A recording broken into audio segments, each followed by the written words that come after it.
दोस्तों सीता से मिलने के लिए कौन गया था लंका की अशोक वाटिका में सर्प के रूप धारण करके।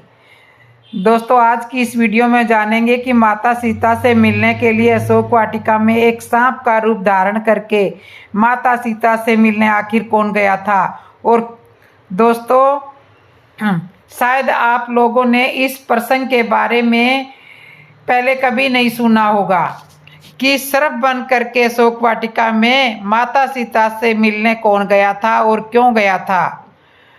तो आज मैं ये आपको सभी बातें बताऊंगी। तो दोस्तों अब हम आपको बता देते हैं कि आखिर सर्प बनकर माता सीता से मिलने के लिए कौन गया था।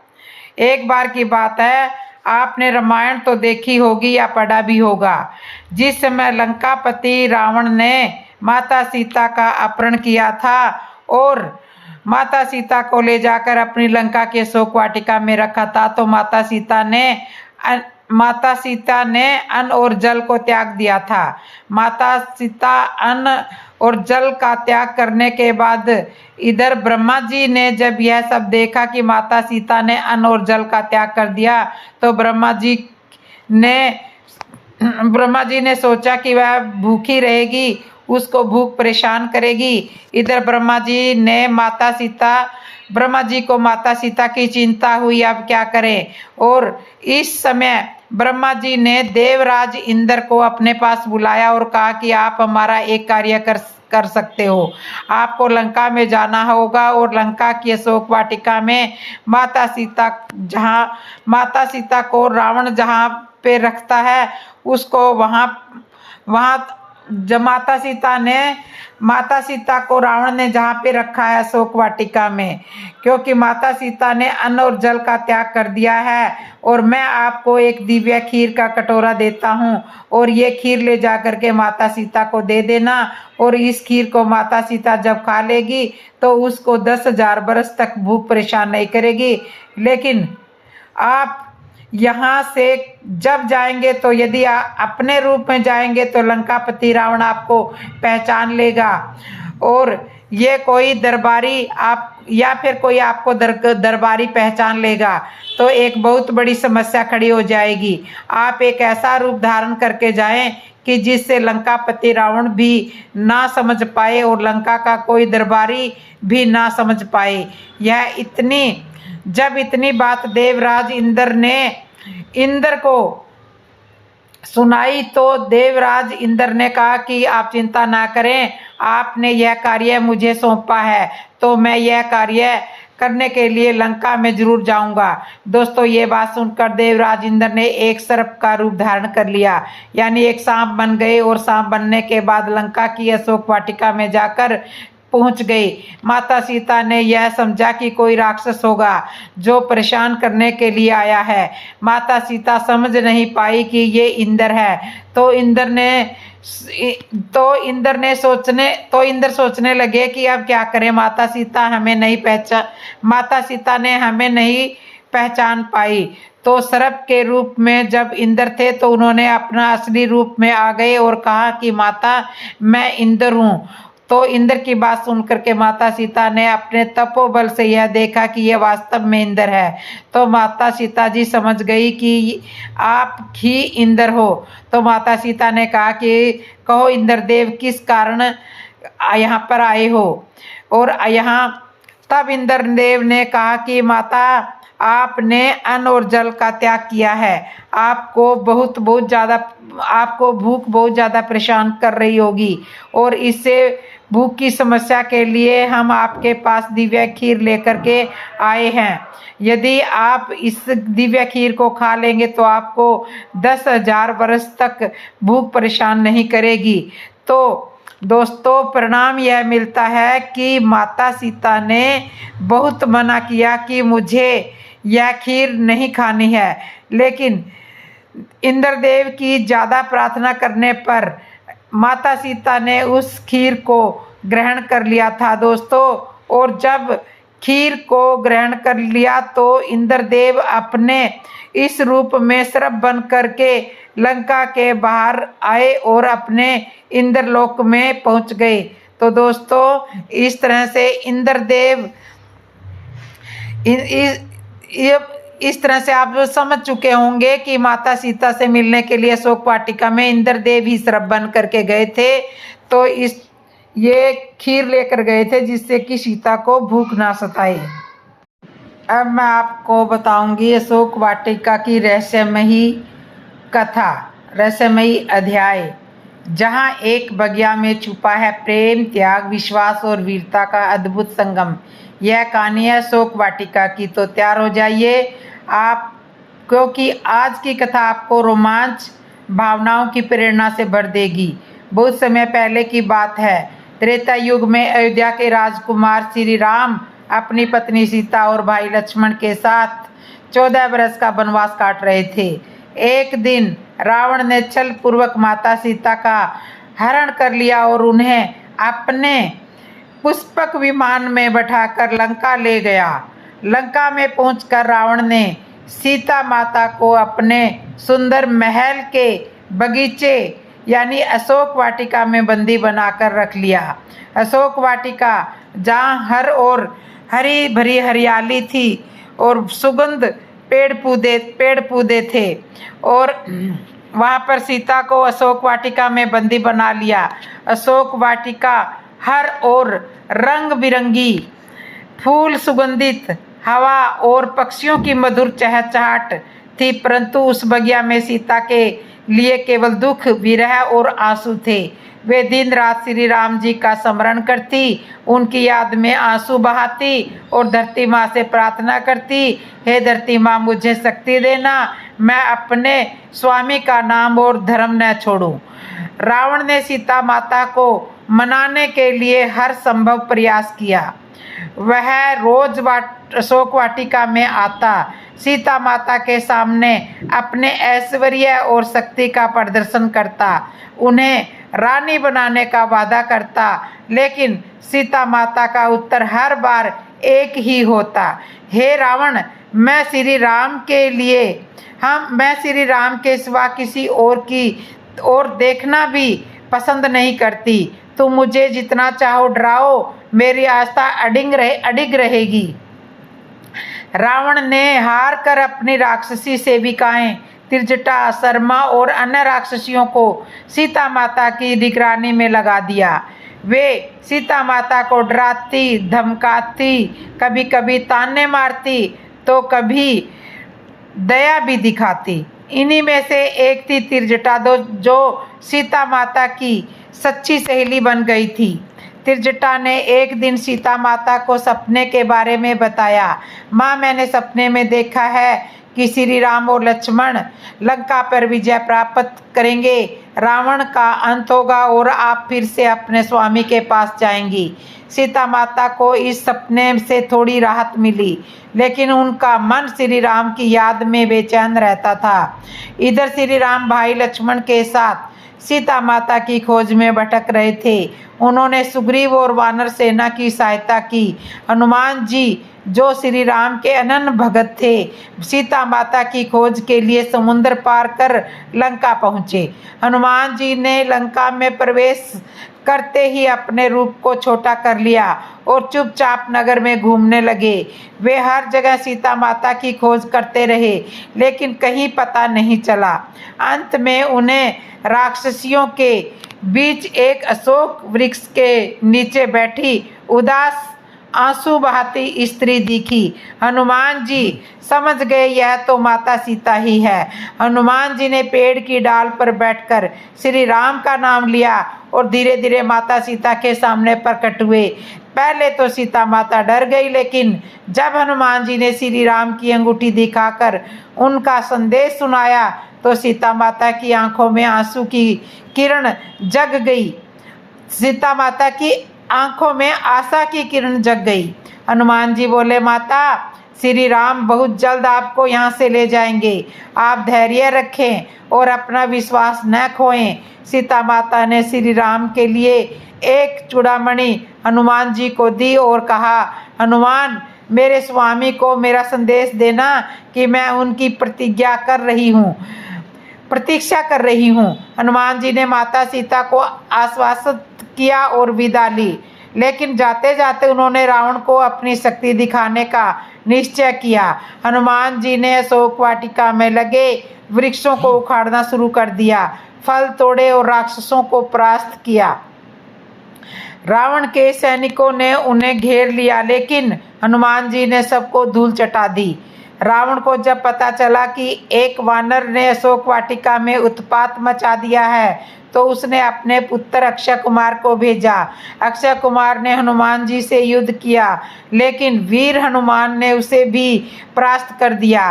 रावण को जब अपने पुत्र की मृत्यु का समाचार मिला, तो वह क्रोधित हो उठा। उसने अपने सबसे शक्तिशाली पुत्र मेघनाथ को भेजा। मेघनाथ ने हनुमान जी पर ब्रह्मास्त्र चलाया। हनुमान जी जानते थे कि ब्रह्मा जी का समान रखना है, इसलिए वे स्वेच्छा से बंधन में चले गए। राक्षस सैनिक हनुमान जी को बांधकर रावण की सभा में ले गए। रावण ने हनुमान जी से पूछा, कौन हो तुम, किसके दूत हो? हनुमान जी ने गर्व से उत्तर दिया, मैं श्री राम का दूत हूँ। मैं तुमसे कहने आया हूँ कि सीता माता को सम्मान पूर्वक लौटा दो, वरना विनाश निश्चित है। रावण ने हंसते हुए हनुमान जी की बात अनसुनी कर दी। क्रोध में आकर उसने आदेश दिया कि इस वानर की पूंछ में आग लगा दो। राक्षसों ने हनुमान जी की पूंछ में कपड़ा बांधा, तेल डाला और आग लगा दी, लेकिन हनुमान जी ने अपनी शक्ति से बंधन तोड़ डाले और जलती पूंछ के साथ लंका में इधर उधर कूदने लगे। जहां जहां हनुमान जी गए वहां वहां आग लग गई। देखते ही देखते पूरी लंका जलने लगी। हनुमान जी ने जलती लंका को देखा, फिर समुद्र पार कर वापस श्री राम के पास पहुँचे और सारी कथा सुनाई। उधर अशोक वाटिका में माता सीता ने जब लंका में आग की लपटें देखी तो उनका मन कांप उठा, लेकिन त्रिजटा ने उन्हें आश्वस्त किया, माँ यह आपके उद्धार का संकेत है, अब जल्द ही आपके कष्ट समाप्त होंगे। कुछ दिन बाद श्री राम, लक्ष्मण, वानर सेना और हनुमान जी लंका पहुँचे। भयंकर युद्ध हुआ। अंत में रावण का अंत हुआ और माता सीता को अशोक वाटिका से मुक्त किया गया।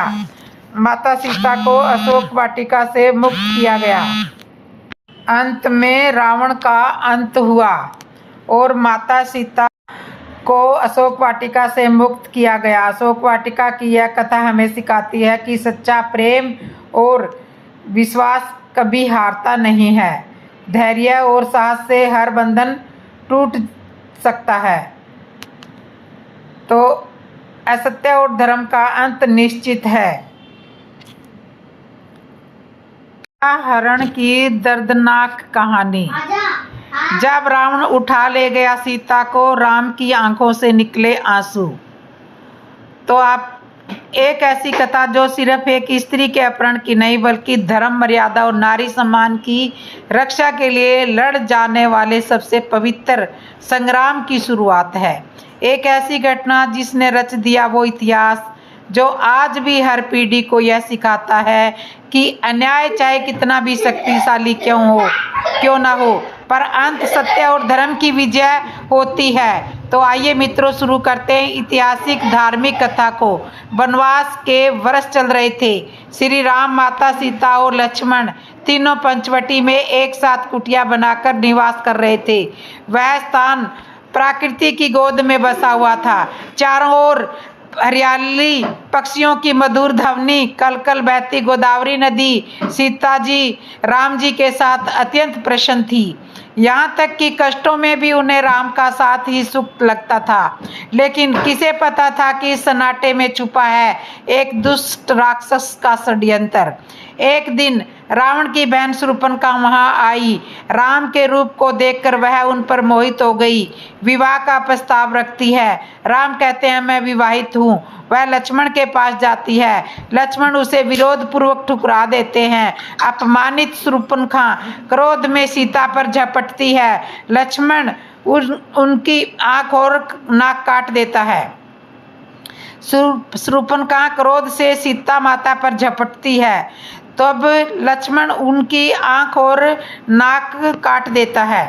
तो इस तरह से लक्ष्मण ने श्री राम के कहने पर शूर्पणखा की कान और नाक काट दिए थे। शूर्पणखा लहूलुहान हो जाती है और रावण के अंदर एक अंधा तूफान उठ खड़ा होता है। वह केवल बहन के अपमान से नहीं बल्कि सीता के सौंदर्य की कथाओं से भी व्याकुल हो उठता है। रावण ने अपने मामा मारीच को बुलाया और योजना बनाई, तू एक सोने का हिरण बनकर राम को दूर ले जाइए, फिर मैं सीता को हर लूंगा। मारीच ने चेताया, राम भगवान है, यह पाप है, पर रावण ने धमकाया। मारीच ने मृत्यु को वर्ण करते हुए राम की लीला में सहयोग दिया। श्रवण हिरण बनकर वह कुटिया के पास पहुंचा। सीता ने जब उसे देखा तो वह सुंदरता से मोहित हो गई। प्रभु, मुझे यह हिरण चाहिए। राम मुस्कुराए उसे पकड़ने निकल गए। मारीच ने राम के स्वर में पुकारा, हा लक्ष्मण, हा सीते। सीता घबरा गई। लक्ष्मण से कहा, भैया राम संकट में है, जाइए। लक्ष्मण ने समझाया, राम को कोई नहीं हरा सकता, यह माया है। सीता ने कठोर वचन कह दिए। लक्ष्मण ने लक्ष्मण रेखा खींचते हुए कहा, देवी इस रेखा को कभी मत लांघिएगा, और वे चले गए। तभी एक साधु द्वार पर आता है। दरअसल वह रावण था, भिक्षा मांगने आया। सीता कहती है, मैं रेखा नहीं लांघ सकती।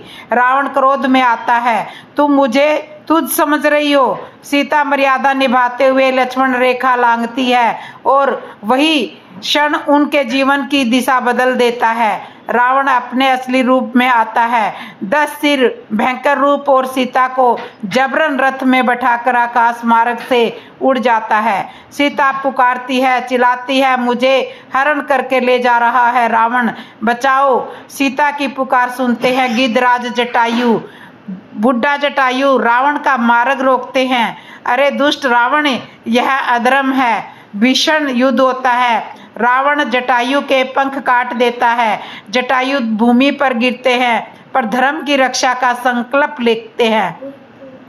राम लौटते हैं, कुटिया खाली है। सीते सीते राम का हृदय चित्कार करता है। वन वन खोजते हैं, तभी घायल जटायु मिलते हैं और सारी बात बताते हैं। राम उनके सिर को गोद में लेते हैं। तुमने एक पिता जैसा धर्म निभाया है और यही प्रतिज्ञा करते हैं। रावण का अंत निश्चित है, मैं अपनी सीता को वापस लाऊंगा। रावण सीता को लंका की अशोक वाटिका में कैद कर लेता है। राक्षसियां उन्हें धमकाती है, रावण का प्रस्ताव स्वीकार करो, पर सीता सीना तान कर कहती है, मैं जनक नंदिनी हूँ, श्री राम की धर्म पत्नी। तू मुझे कैद कर सकता है पर मेरी आत्मा को नहीं। राम आएंगे और तेरे अंत भी करेंगे। मित्रों, यह केवल एक नारी के हरण की कथा नहीं, बल्कि नारी समान मर्यादा और धर्म की रक्षा के लिए छिड़ी एक ऐतिहासिक महायुद्ध की भूमिका है। यह बताती है कि जब अन्याय अपनी सीमा लांघता है तो एक वनवासी भी भगवान बन जाता है। मित्रों, अगर आपको यह कथा पसंद आई हो तो एक लाइक जरूर कर दीजिए। और अब मैं आपको सुनाती हूँ, रावण ने क्यों किया था माता कौशल्या का हरण। सुनिए। तो दोस्तों, भगवान श्री राम की माता कौशल्या का भी एक बार रावण ने अपहरण किया था। यह कथा आपको आनंद रामायण में मिल जाएगी, जो मैं आपको पूरे परिणामों के साथ बता रही हूँ। दोस्तों, इस कथा को आगे सुनने से पहले आपसे निवेदन है कि हमारे चैनल को सब्सक्राइब जरूर कर लें। और तो दोस्तों, अब मैं आपको ले चलती हूँ अपनी कथा की तरफ। जब रावण ने सभी राज्यों को जीत लिया, तब उसे कोई लड़ाई करने वाला नहीं मिल रहा था। तब ब्रह्मा जी ने अपनी मौत के बारे में पूछने गया। ब्रह्मा जी ने रावण से कहा कि तुम्हारी मृत्यु एक मनुष्य के हाथ से होएगी और उसमें बंदर भी शामिल होंगे। पूछने पर ब्रह्मा जी ने कहा कि तुम्हारी मृत्यु मनुष्य के हाथ से होएगी और उसका जन्म रघुकुल में होगा। उस राजा का विवाह होने वाला है। और इधर महाराज अज ने राजा दशरथ का कौशल्या के साथ विवाह आयोजित कर दिया था। राजा अज राजा दशरथ के पिताजी थे, इसलिए अज को बहुत आनंद हो रहा था कि विवाह के दिन सिर्फ 7 दिन ही शेष बचे हैं। तब नारद ने आकर महाराज से एक बात कही, राजन सुनो, मैं एक बात कहता हूँ, तुम्हारे घर में बड़ा विघ्न होने वाला है। राक्षस रावण लंका का राजा था, वह दुर्बुद्धि राक्षस दशरथ की हत्या करेगा। ऐसी बात मैंने यहाँ सब कुछ जान ली है और इस बात को बताने के लिए ही तुम्हारे पास छिप छिप करके आया हूँ। इसलिए मन में विचार करके उनकी रक्षा करो, अपने पुत्र को किसी गुप्त स्थान पर रखो। ऐसा कहकर नारद चले गए तो राजा अज वहीं पर चिंतित हो गए और वह रहा हल्दी उपटन आदि लगाई गई थी और सोचा कि कन्या वधू को लीवा लाने का समय अब आ गया है। रात में उन्होंने साड़ियाँ भेज दी ताकि सुबह प्रातःकाल तक मधु आ जाए। कौशल्या गुण और रूप में बड़ी महान थी, उसे इस प्रकार शीघ्र लाया गया। वह सती शिरोमणि 7 नारी रूपी नदियों में गंगा थी। राजा ने तब दशरथ और कौशल्या को रथ में बैठाया और साथ में 4 प्रधान सौंप दी। दूसरे सेविकों की तो कोई गिनती नहीं थी। वशिष्ठ मुनि एक विद्यार्थी को सब प्रकार से पुरोहित बनाकर उन्हें सौंपकर उनके पास भेज दिए। दूसरी वस्तुएं जितनी चाहिए थी उतनी गाड़ी में भर ली गई। फिर राजा ने प्रधान से यह बात कही कि तुम समय पूर्व देश की तरफ जाओ और समुद्र के एक टापू में जाकर रहो, जिससे अन्य कोई या जान न पाए। वह वर और वधू का विवाह करवाओ और जब मैं बुलाऊं तभी वहां से आना। ऐसा छल प्रपंच करके राजा ने वर और वधू को विदा किया। रात के समय में वह निश्चय पूर्वक चले गए। उन लोगों ने घोड़े को वायु वेग से दौड़ाया। पूर्व समुद्र के किनारे जाकर के वे सुशोभित होकर नौका में बैठ गए और समुद्र के मध्य में उन्होंने नौका को रखा जहाँ अथाह पानी था। अंत में नाविक का आधा कोस बड़ी थी और उसकी रचना मंदिर जैसी थी। उस स्थान पर सब थे। उसके बाद 4 दिन बीत गए, परंतु सागर में जिस प्रकार नाविका रही उसका ज्ञान रावण को नहीं हो पाया। तब रावण 10 मुख को अपार क्रोध आया और उसने सोचा कि अभी जाकर उन्हें जान से मार डालूंगा। रावण क्रोधित होकर चला गया और वह पक्षी की तरह आकाश में उड़ता रहा। रात के समय वह वहां जा पहुंचा और सागर के मध्य में नौका थी। उस राक्षस ने पूरा मौका देखकर वधू को नौका से निकाल लिया और जोर से एक बार गधा मारकर नौका को 2 टुकड़े कर दिए। बहादुर बुद्धि राक्षस कन्या को लेकर चला। देवगति जानी नहीं जाती। एक पेटी में कन्या को रखकर लंका ले गया। उसने पेटी की एक मछली को सौंप दी और कहा, इसे अच्छे से रखो। दोस्तों, एक बात बता दें कि उस समय मछली और पशु पक्षी मनुष्य की भाषा बोलते थे, जिसका परिणाम आज भी है। तो तोता आज भी मनुष्य की भाषा बोल लेता है। ऐसे त्रेता युग में सारे पशु पक्षी भी मनुष्य की भाषा बोलते थे। आज तो कलयुग चल रहा है। इस समय मनुष्य की भाषा भी बढ़िया से नहीं बोल सकता, लेकिन यह युग दूसरा था। चलिए पेटी को एक टापू में रखे। पेटी को एक टापू में रखी और इधर उधर घूमते हुए चारा खाती रही और उसे देखती रही। रावण ने जान लिया कि शत्रु का लक्ष्य यही है। अंत मन में आनंदित होकर घर चला गया। उसने सोचा कि ब्रह्मा की आज्ञा मानकर मैं कन्या को नगर में ले जाऊंगा, परंतु हैवी की इच्छा कुछ दूसरी ही थी। कोई उसका अंत नहीं जानता। जगदीश जिसको चाहते हैं वह उसकी सहायता करते हैं। सब के सब दुख उसी समय उसी स्थान पर नष्ट हो जाते हैं। जब नौका भंग हो गई तो सब लोग पानी में डूब गए, लेकिन बैकुंठ राय भगवान ने सहायता की। इसे से एकमात्र दशरथ ऊपर आकर बच गए। नाविका का एक तख्ता उसके हाथ आया तो दशरथ उससे चिपक गए और उस समय हवा में उड़ने के अनुकूल हुई, इसलिए वह तना टापू में आकर छिप गया। जिस प्रकार जिस स्थान पर पेटी थी उसी स्थान पर महाराज दशरथ जी आ गए। उधर वह मछली भोजन करने के लिए गई थी। उधर टापू में पहुंच गए दशरथ और उस पेटी को देखकर मैं देख करके उसके पास गए, उसे खोलने पर चकित हो गए। तब कौशल्या को देखकर राजा दशरथ आनंद से भर गए। इतने में नारद जी वहां पर आ गए और वर वधु, जहाँ पर वर और वधु बैठे थे, मुनिवर ने उन्हें आशीर्वाद देते हुए गंधर्व विवाह पद्धति से उनका परिणय करा दिया, उसका पाणी ग्रहण करा दिया। नारद मुनि ने वर वधु के प्रति अच्छा या वचन का पति पत्नी मंगल सूत्र और त्रिभुवन का राजा तुम्हारा पुत्र होगा, तुम्हारे भाग्य का पार नहीं होगा। रामायण भगवान विष्णु तुम्हारे ही यहाँ अवतरित होंगे। इस प्रहार भाड़ इस स्थान पर ठहरो, इसके बाद मैं अपने नगर को चले जाना। इसके बाद उन्होंने उन दोनों को पेटी में रखा और उस पेटी को जैसे थी वैसे ही बंद कर दिया। मन में धीरज रखो, ऐसा कहकर नारद मुनि चले गए। श्रोताओं, सुंदर पवित्र राम कथा सुनो। नारद मुनि ने दशरथ का विवाह कराया और कुशल वार्ता बताकर चले गए। जब उस दिन लंका में दशानन रावण राजसभा में बैठा मंद बुद्धि रावण अस्त्र विधाता से बोल रहा था कि तुम्हारा वचन मैंने व्यर्थ कर डाला। वन में मुझसे कौन बलवान है? मैंने विवाह को भंग कर डाला और अनेक लोगों सहित दशरथ को मार डाला, कन्याओं का हरण कर लाया और निर्भय होकर वापस आया। तब ब्रह्मा जी हंसकर बोले कि अरे रावण, सुनो, यह सत्य समझ लो, भाग्य में लिखा हुआ कभी मिटता नहीं है। दशरथ और कौशल्या का विवाह हो गया है।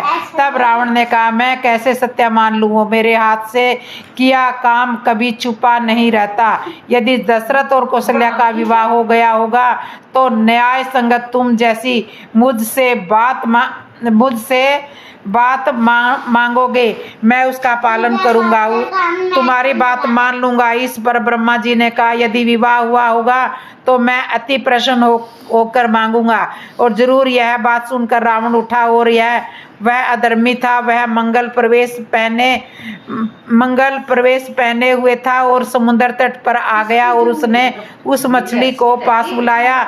उसने कहा, मैंने जो पेटी दी उसे लाओ, मैं उसे मंदिर में ले जाऊंगा। तब बलवान मछली चला गया और उसे तत्काल उस पेटी को लाकर दे दिया। तब जाकर के देखा कि रावण पेटी लाया है। उस समय उसने सभा में पेटी रखी तो उसके मन में अपार आनंद था। जैसे ही खोलकर देखा वैसे ही उसमें वर और वधु को देखा तो उसका आवेश मनोहर था। उन्हें देखकर लंकेश विस्मित हो गया। बाद में उस समय क्रोध करके उसने निश्चय पूर्वक चंद्रहास खड्ग हाथ में लिया और उसने सोचा, इनसे मेरा शत्रु उत्पन्न जरूर होगा, इसलिए मैं इन्हें नष्ट कर डालूंगा। जैसे ही वह उन्हें मार डालने के लिए उठा वैसे ही ब्रह्मा जी आकर खड़े हो गए और उन्होंने कहा, हे राजन, आपने मुझे वचन दिया था, अब उसका पालन करो। तुमने कहा था कि यदि वर वधु का विवाह हुआ होगा तो मैं जो मांगूंगा मैं तुम्हें जरूर दूंगा। मैंने कहा था वह सत्य हुआ है, इसलिए मैं तुमसे जो मांगता हूँ उसको पूरा करो, वह मुझे तुम दे दो। रावण का रहा, दुष्ट को जीवित नहीं छोड़ूंगा, ऐसा रावण बार बार कह रहा था। बैरी हाथ आया तो उसे कैसे छोड़ दूं? इसके सिवा जो मांगोगे मैं तुम्हें दे दूंगा, पर ब्रह्मा जी आज इसका सिर काट लूंगा। कौशल्या ने यह सुनी तो उसका शरीर भय से थरथर कांपने लगा। तब राजा दशरथ ने उसे धीरज दिया और कहा कि स्त्री, तुम चिंता क्यों कर रही हो? मैं पवित्र सूल में उत्पन्न शक्ति पुत्र हूँ। यदि इस समय मुझे मारने आए हो तो मैं इसके 10 मस्तक काट डालूंगा। दशरथ इधर कौशल्या को धीरज बंधा रहे थे तो उधर ब्रह्मा जी रावण से कहते हैं कि जो इस समय मैं जो मांगूंगा उसे मुझे दे दो, तुम्हारी कीर्ति विस्तार को प्राप्त होगी। ब्रह्मा के इस प्रकार रावणों से विनती करने पर रानी मंदोदरी उस समय वहां पर आ गई।